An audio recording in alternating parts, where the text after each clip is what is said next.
I'm going to tell everybody this, male or female. You need to love God without motives. Absolutely. You need to honor God and cherish God without motives. Same thing with people. You wouldn't want someone to love you with motives or cherish you with motives or do things for you because they want something in return. Don't do that to Jesus. Don't do that to God. And in you not doing that to God, you will stop doing that to people. Right. If you don't want that, don't give that. If you believe that you're going to church in this season right now to get a man, I challenge you to change your focus and turn it to focal faith and begin to go to church specifically for an encounter with God. Yeah. And when you do that, I believe with all my heart and all my soul, without motives though, because your focus is to draw near to the Father. When you draw near to the Father, that's when the promise comes. That's when your heart's desires begin to be fulfilled. When you are in destiny and purpose, that's when everything else, it says everything else shall be added unto you. Like, seek ye the kingdom of God first and its righteousness, and all other things shall be added unto you. That's what that is. You're seeking, don't seek church for a man. Seek church or seek God's presence for God's presence. Don't even seek church. Seek God for his understanding and his wisdom, and want and desire multiple encounters with God. And when you do that and make it your focus to have this intimacy with Jesus that you didn't even know you could have, next thing you know, you look back and there's a tap on your shoulder, and it's your king, it's your destiny, it's that gig that you've been praying for, it's that promise. Like, you get what I'm saying? You know why that is though? The journey to God is a journey within yourself, right? There you go. So, without anything attached to it. So if you're journeying within yourself, if you're getting to know God by going deeper into who you are, then the amount of confidence you have in yourself, the better you become, the more graceful you become, the more poised giving and sharing. And so when that person, woman or man that you desire, sees you, they see a different you.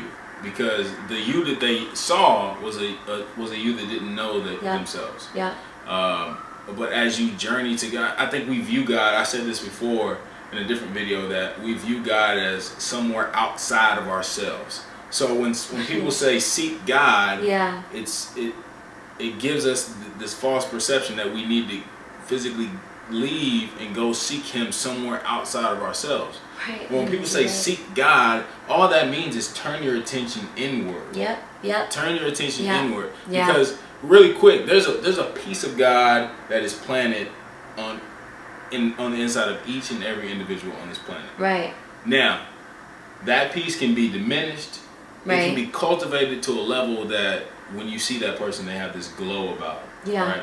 And that's someone that has turned their attention inwards to that piece of God, and they've watered it and cultivated it. My God, And it's grown to a place where it cannot be contained. And so when they see that person that they desire, or the person that they're going to end up being with again, then it's like that. It's like they're meeting a whole different person. It's like, man, you've spent some time on yourself. Wow. Right?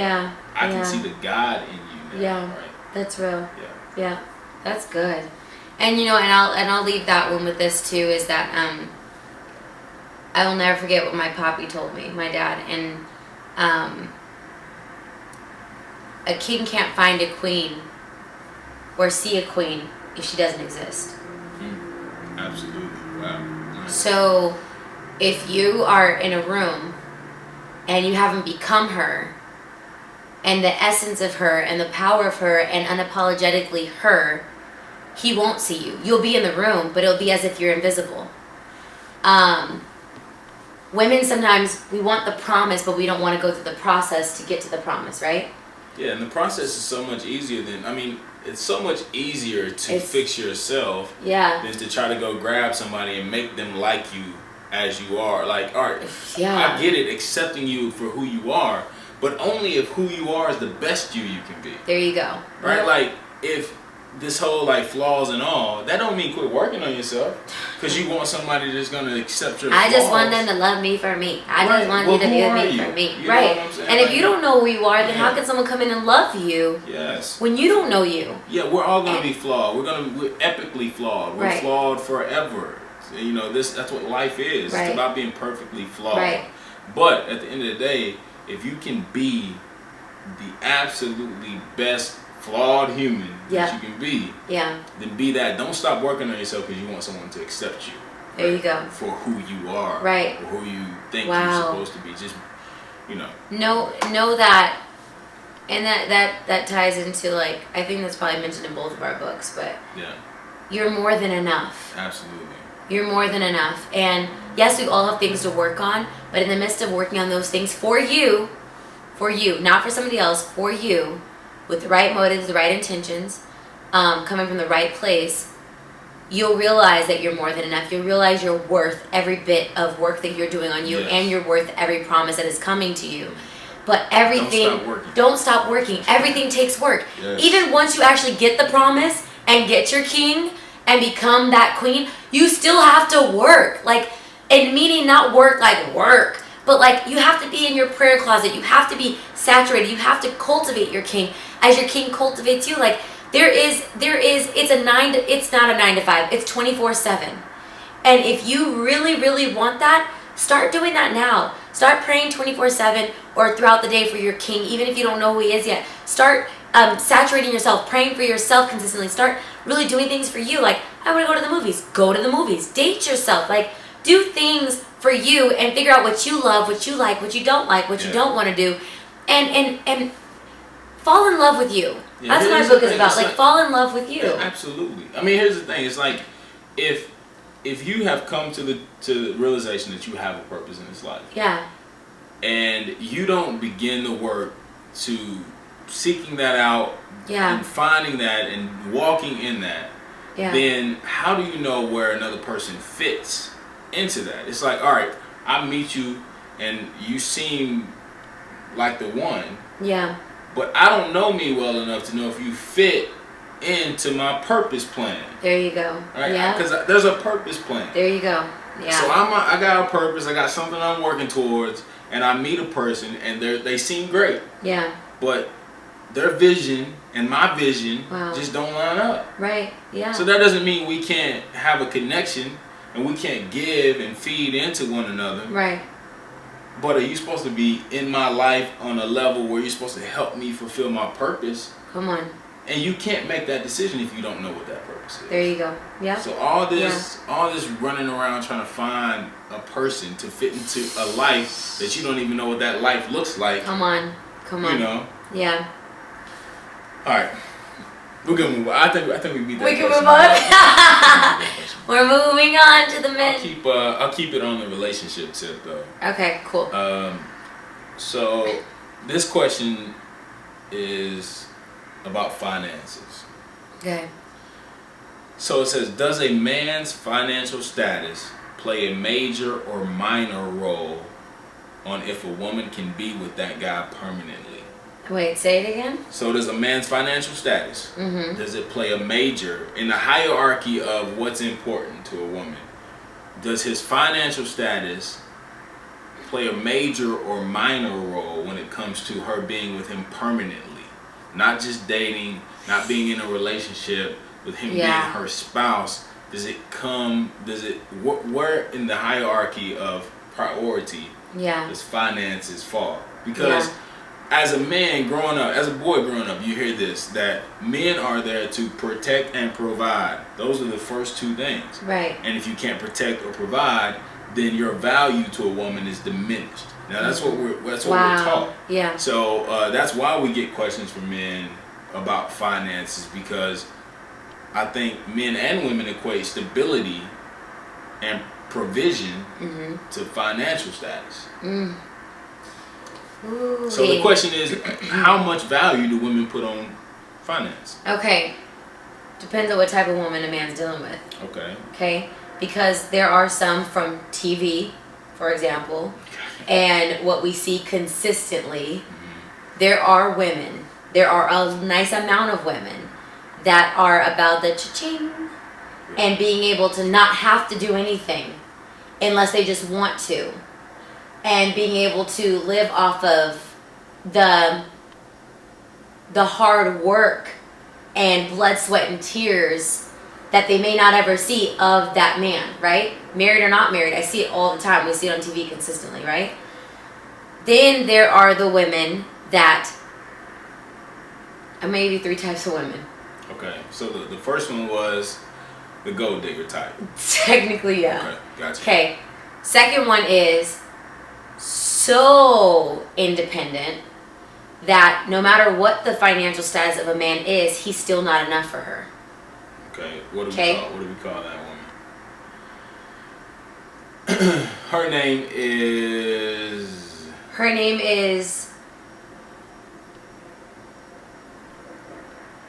Move on, name. Who would you say the independent woman?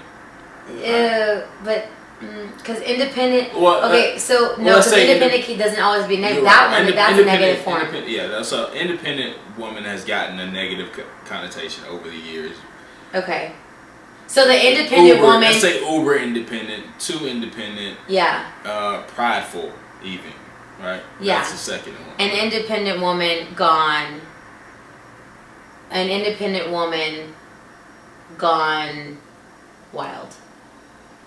So maybe jaded, maybe yep. a little. Okay. Mm-hmm. All right. Yep. So that's second. Cool. Okay. Boom. Third one. This is the me. It does. What? I'm sorry. I was at the good time. Oh, you want to play it? Go ahead. Keep Justin loves music, guys.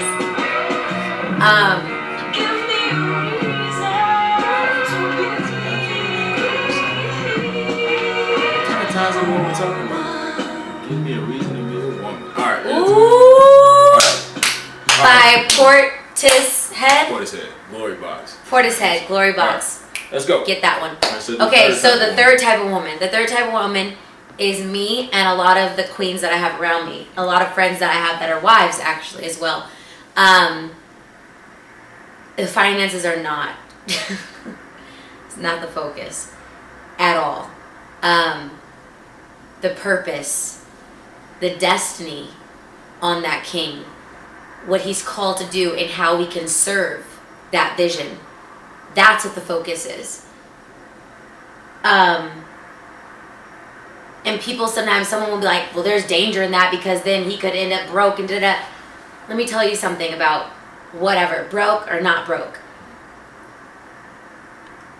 A man with a vision shall not perish. A man without a vision will perish. My only worry is being with a man that doesn't have a vision, doesn't have a promise, doesn't have destiny, possibly is making tons and tons of money, but has no purpose in why he's making that money, has no inspiration or fire or drive or passion. He just goes and comes back and goes and comes back. And yeah, the accounts may be amazing, but what is that if you're not that's like that whole question, the last taping that we did about living and existing. Oh yeah. Right? Mm-hmm. You can exist and be filthy rich. Yeah. I don't want to be with a man that's just existing, because then my fire is dimming. My fire is dying. I feel like I have nothing to do. I don't have purpose in shopping unless I'm buying clothes for a whole bunch of homeless kids. So what will be your advice for a man who is trying to differentiate between those types of women? Because I don't think every woman that professes to be the type of woman that you are is actually that type of woman. That's true, because you see the colors later. Yeah, it'd be like a guy who is a cheater. Yeah. Telling a woman that he's interested in, I'm a cheater, right? He's not gonna say that, right? So, right. So we meet women and they say all the right stuff. Oh wow. Yeah. I got my own. I'm not worried about yours. You do you. Blah blah blah. I believe in you. What advice would you give to a guy to who's trying to decipher which one is what? Like, what's real from the fake? First of all, guys, Stop thinking with your pants. Ooh. And think with your discernment. That's truth. So listen to your gut. Yeah, listen to your gut, because a lot of times it could be the most gorgeous girl. She could be fine. She could have every asset that you want. Coca-Cola bottle shape, everything, all of the above. Even in church, sitting on the front row, whatever. That's what they are. Okay, hush. Nothing. We're not going there. You always want to go. We ain't going there. You said single women. But stop focusing on the package and focus on what created that package. Does she have a heart, or is she cold? Does she have purpose, or is she just existing? You can tell that within the first date with a person. Stop just going on that first date like, oh, okay, it's just gonna be for fun. Have a good time, but be observant. Be present, but be observant. Because I promise you, even with me, I've had some first dates and immediately, and I have some guy friends that told me the first date, immediately they knew, nope, run. You just gotta know. You have to know. The only way you can do that is you know what questions to ask. Though, like I was on and observing though. Yeah. Sometimes it's not even asking questions. Yeah. It's watching. Yeah, you're right. The eyebrow lift when you say something. Yeah. The arms cross when you say something. Yeah. The leg cross when you say something. Like, I'm a woman, I know. You know what I mean? If men would focus more on, instead of the pretty face and the look of things, and start actually, my mom said to me one day, I'll never forget this, it was like 2013 or 2012, one of those years. Mm-hmm. She said to me, start watching people, because they're always speaking even when they're not speaking. Oh yeah, body language. It's on body language. Body language, and what they're saying in between the lines of what they're saying. I was low. Body language. Body language. Body language. Body language. Yeah. Body language is important. That's a song. Yeah. Is it? No, I'm saying like, yeah. We're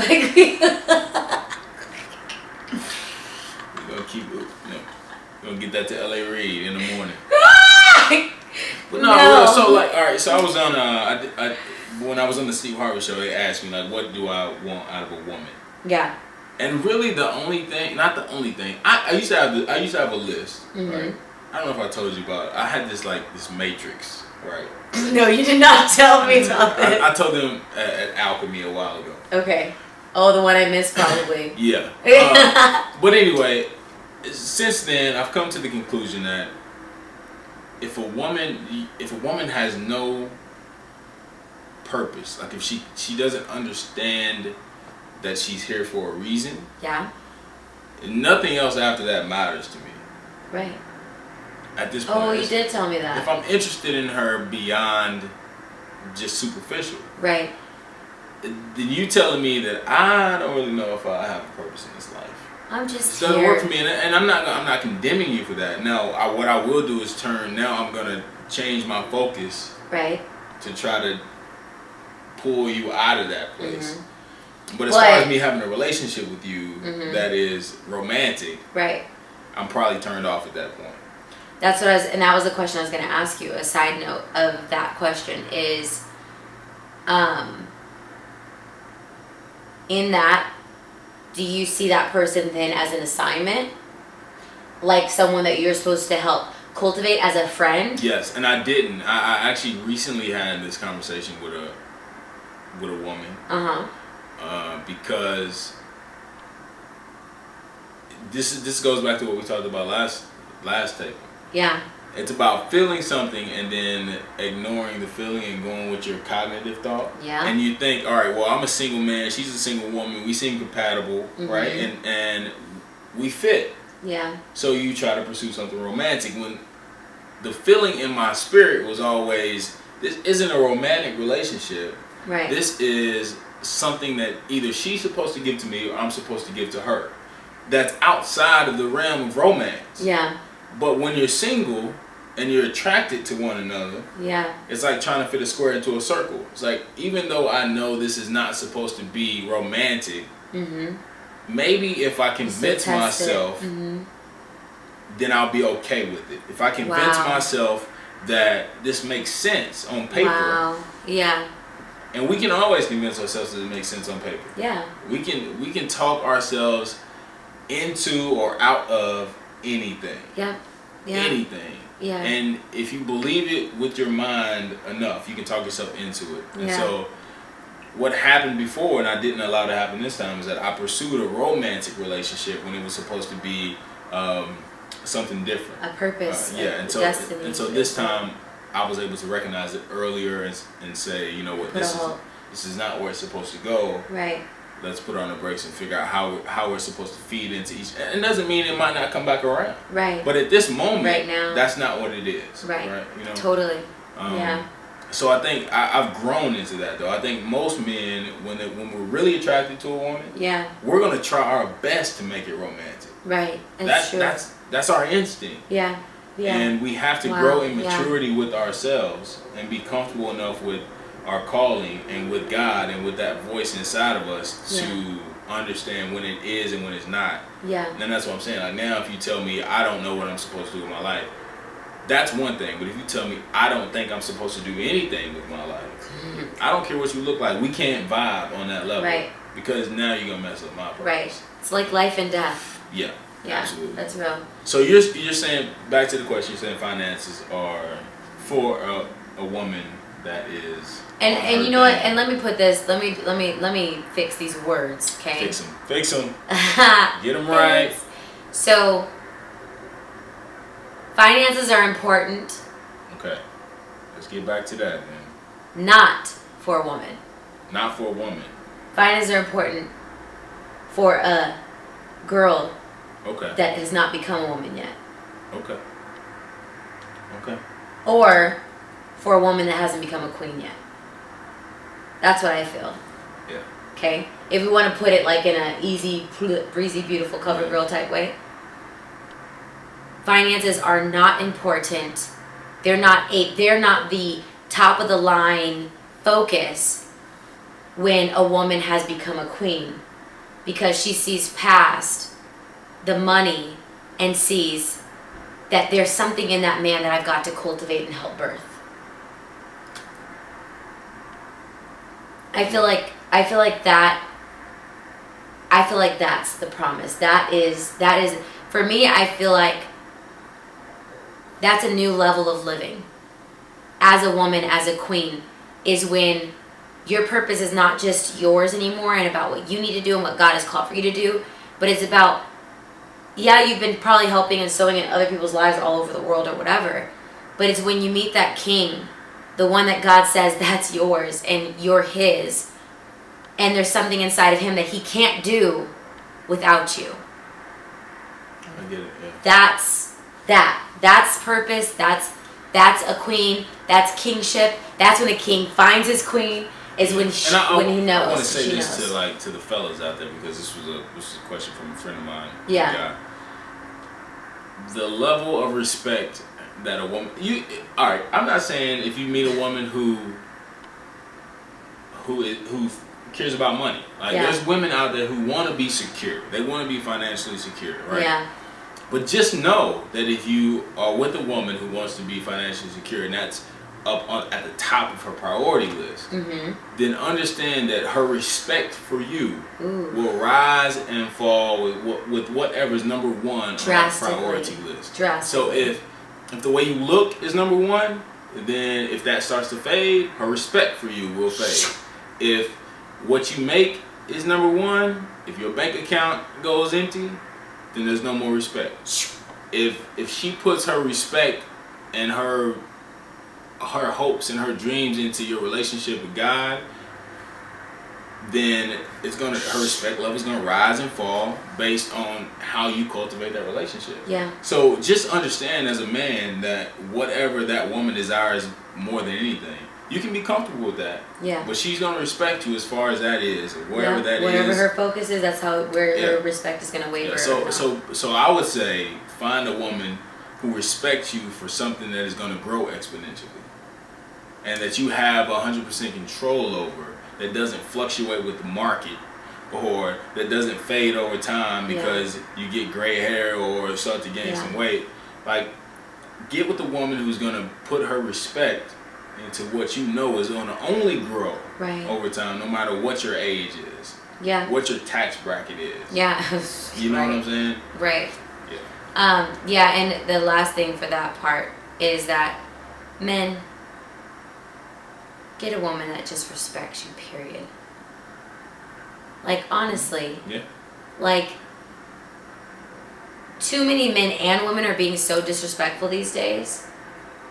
But it's only because there's a lack of respect within self that causes somebody else to disrespect you. Well, I mean, so, you can't demand a level of respect that you don't already have. Yeah, deserve. Exactly. Yeah, so it just, you know, like Justin was saying, you know. And when you know, walk away. Don't play with it. Because when you play with it, that's when, what did it say, you play with fire and you get burned, right? That was a burn sound. He's tried. that okay, but listen to this really quick because there was a part 2 to this. I didn't even notice this. You gonna ask that question number 7 right there? What? Wait, but there's a part 2. There's a part 2 to the other one. You're just gonna ignore that.